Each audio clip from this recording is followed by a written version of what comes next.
कति रुपियाँ दिन्छु तँलाई? 1 रुपियाँको लागि तैँले यत्रो कति 50 किलोको कपडा उठाउनु पर्ने भयो होइन?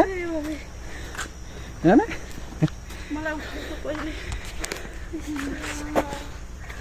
अయ్య बाबै गरे त खाप्छु हेर्नु उसको खाप्छु अయ్య बाबैवालाको खाप्छु अलिअलि हिँड्न हिँड्ने अनि बुढो काम गर्छ अलिअलि त हिँड्नु पऱ्यो त मेहनत गर्नु पऱ्यो त भटाक भटाक भएर भटाक भटाक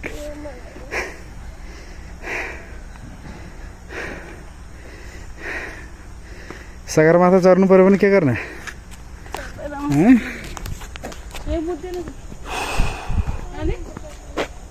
त्यो त छिटो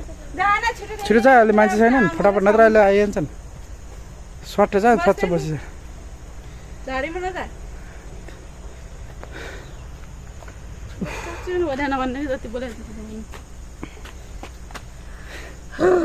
कस्तो लाग्यो त घुम्न मजा आयो पैसा तिरे तिरे थाक्नु मजा आयो कस्तो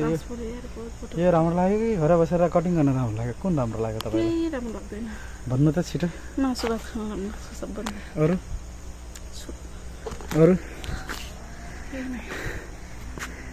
मासु भात र सुत्न जब यो 100 मिटर पनि नहिँडेर तपाईँ हल्लिया टाइट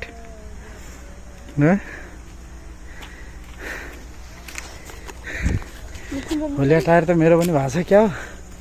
तर अब नभए जस्तो गर्नु पर्यो होइन यो अहिले त्यो कसको सर्ट बाटोमा भेटाइरहेको थियो अहिले त्यही लगाइछ